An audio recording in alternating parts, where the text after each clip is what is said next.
Hey everyone, this is the Seat of God channel, and today we're diving deep into a topic that's incredibly crucial but often overlooked: the powerful connection between sleep and our mental health.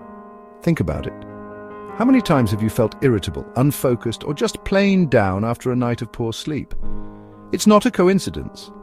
Sleep isn't just a passive state of rest. It's an active process vital for our brains to repair, consolidate memories, and regulate emotions.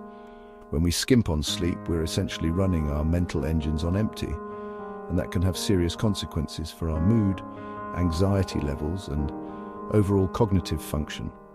Many of us, myself included at times, struggle to get the quality sleep we need. The demands of modern life, stress, and even our evening habits can sabotage our slumber. You might find yourself tossing and turning, your mind racing, or waking up feeling just as tired as when you went to bed. This chronic sleep deprivation can create a vicious cycle where poor sleep worsens mental health symptoms, and those symptoms in turn make it even harder to sleep. It's a frustrating loop, but the good news is that it's one we can break. Understanding this link is the first step toward taking control. So in this video, we're going to explore this vital sleep-mental health connection in detail. More importantly, I'm going to share 5 actionable, evidence-based tips that you can start implementing tonight to improve your sleep quality and, as a result, boost your mental resilience and well-being. These aren't just quick fixes, they're sustainable strategies to help you build a healthier relationship with sleep. We'll cover everything from your daily schedule to your bedroom environment, because getting good sleep is fundamental to living a healthier, happier life. Let's get into it. All right, first up, let's talk about consistency. Our bodies thrive on routine, especially when it comes to sleep. This is all thanks to something called our circadian rhythm, which is essentially our internal 24-hour body clock. It controls our sleep-wake cycle, hormone release, and even our metabolism. When you go to bed and wake up at the same time every day, and yes, I mean every day, even on weekends, you're helping to reinforce this natural rhythm. Think of it like setting a precise timer for your body. It learns when to expect sleep and when to expect wakefulness, making it easier to fall asleep and wake up feeling refreshed. Now, I know what some of you are thinking. Weekends are for sleeping in. While it's tempting, drastically changing your sleep schedule on weekends can lead to what scientists call social jet lag. It's like flying to a different time zone every Friday night and then flying back Sunday night. It leaves your body clock confused and can make Monday mornings feel even tougher. If you absolutely need to catch up on some sleep, try to limit the difference to no more than an hour from your weekday schedule. The key is to aim for consistency most of the time. This regularity helps stabilize your mood and improve cognitive functions like attention and decision-making throughout your day. So, how do you start? Begin by choosing a realistic bedtime and wake-up time that allows for 7 to 9 hours of sleep, and stick to it. If your current schedule is way off, make gradual adjustments, maybe 15 to 30 minutes earlier or later each few days, until you reach your target. It might take a little while for your body to adjust, but the long-term benefits for both your sleep quality and your mental clarity are well worth the effort. A stable sleep pattern is a cornerstone of good mental hygiene, helping to regulate emotions and reduce stress. Next, let's turn our attention to where the magic, or sometimes the frustration, happens: your bedroom. Creating a sleep-friendly environment is absolutely crucial because your surroundings send powerful signals to your brain about whether it's time to wind down or stay alert. The ideal sleep sanctuary should be cool, dark, and quiet. A cooler room temperature, generally between 60 to 67 degrees Fahrenheit or 15 to 19 degrees Celsius, helps facilitate the slight drop in core body temperature that naturally occurs as we fall asleep. Darkness is equally important because light, especially blue light, suppresses the production of melatonin, the hormone that tells your brain it's time to sleep. Speaking of blue light, this brings us to a major modern-day sleep disruptor: screens. Our smartphones, tablets, computers, and TVs all emit this stimulating blue light. Using these devices in the hour or two before bed can trick your brain into thinking it's still daytime, making it much harder to fall asleep. I know it's tough, but try to establish a digital curfew at least 1 hour before you plan to hit the hay. Instead of scrolling through social media or watching another episode, try reading a physical book, not on a backlit device, listening to calming music, or doing some light stretching. This simple change can make a world of difference in how quickly you drift off. Beyond temperature, light, and screens, consider other aspects of your bedroom. Is your mattress comfortable and supportive? Are your pillows right for your sleep position? Is your bedroom cluttered? A cluttered space can sometimes contribute to a cluttered mind. Aim to make your bedroom a haven reserved primarily for sleep and intimacy.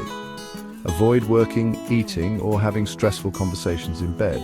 By associating your bedroom with rest and relaxation, you'll strengthen the mental connection that helps you unwind and prepare for a night of restorative sleep, which is so important for processing emotions and consolidating memories. Chapter 3. Fueling wakefulness, the truth about evening stimulants. Now, let's talk about what we put into our bodies, especially in the hours leading up to bedtime. Certain substances can act as stimulants, effectively telling your brain to stay awake when you're trying to wind down. The most notorious culprit here is caffeine. Many of us rely on it to kickstart our day, but consuming it too late can seriously interfere with your sleep. Caffeine has a half-life of about 5 to 6 hours, meaning it can take that long for just half of it to be eliminated from your system. So that afternoon, coffee or tea could still be impacting your ability to fall asleep or stay asleep, even if you don't feel overtly jittery. Be mindful of hidden sources too, like some sodas, chocolate, and even certain pain relievers.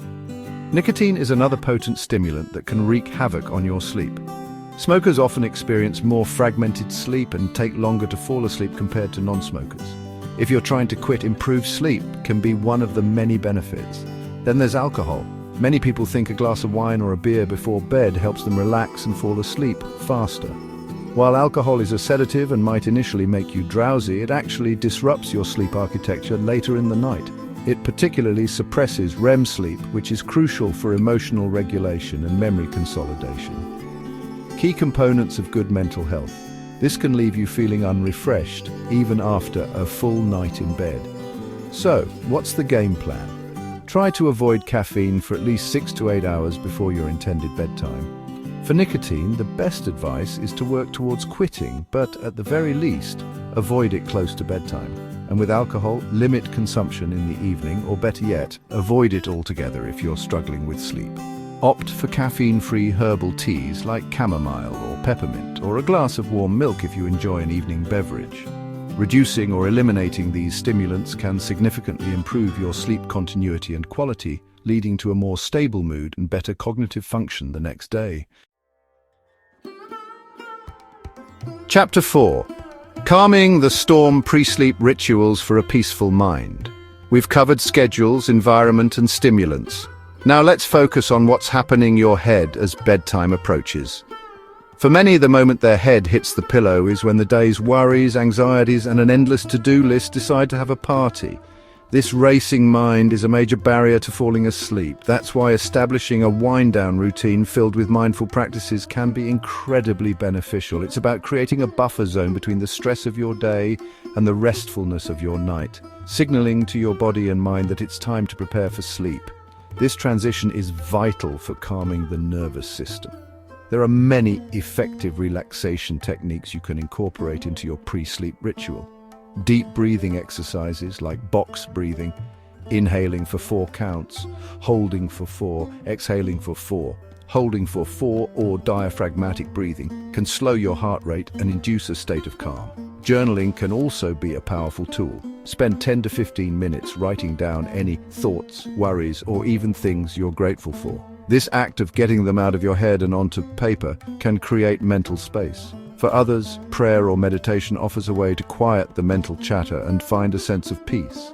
Even listening to a guided sleep meditation or calming nature sounds can help.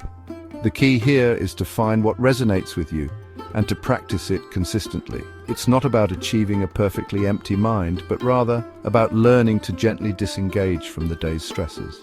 These mindful practices don't just help you fall asleep faster, they can also improve the overall quality of your sleep by reducing nighttime awakenings.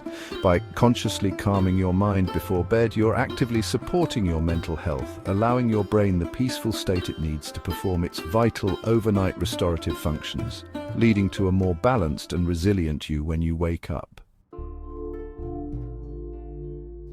Chapter 5. Beyond self-help, when to seek professional sleep support. While the tips we've discussed so far can make a huge difference for many people, it's important to acknowledge that sometimes, despite our best efforts, sleep problems can persist.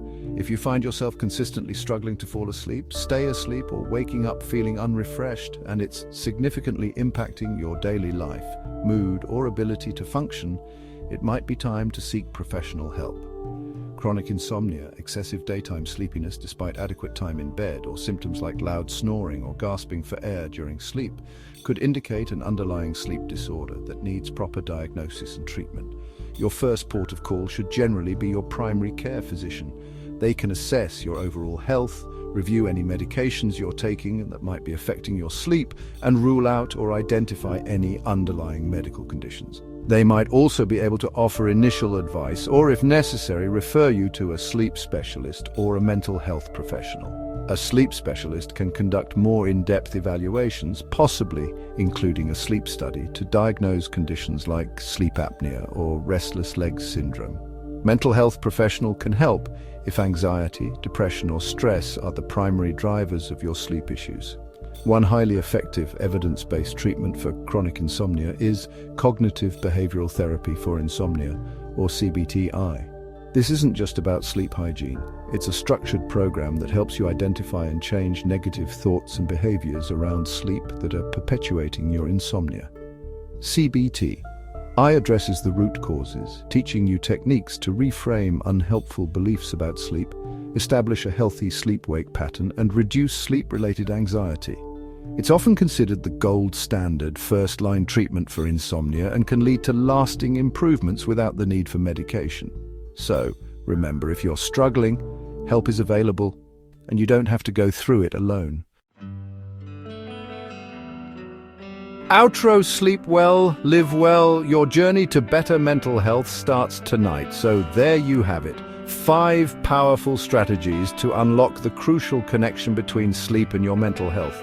We've covered the importance of a consistent schedule, creating a sleep-conducive environment, being mindful of stimulants, winding down properly, and knowing when to seek professional help.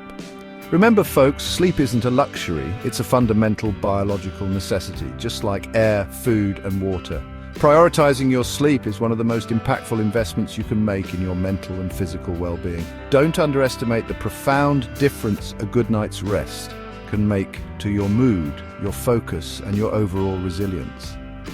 I know making changes can be challenging, especially when you're already feeling tired or overwhelmed. But I genuinely believe that even small, consistent adjustments can lead to significant improvements. Maybe you start by setting a consistent bedtime this week, or perhaps you commit to putting your phone away an hour before sleep. I have seen in my own life and in the experiences of so many others how these little tweaks add up. It's not about perfection, it's about progress. You have the power to improve your sleep, and by doing so, you're taking a massive step towards a healthier, more balanced mind. I really hope these tips help you on your journey to better sleep and consequently better mental health. Give 1 or 2 of them a try, be patient with yourself and see what works best for you. If you found this video helpful, please give it a thumbs up, subscribe for more content on health and well-being, and share it with anyone you think might benefit. And hey, drop a comment below. What's one sleep tip that works best for you? Or what are you going to try first? I'd love to hear from you. As always, take care of yourselves and stay happy and healthy.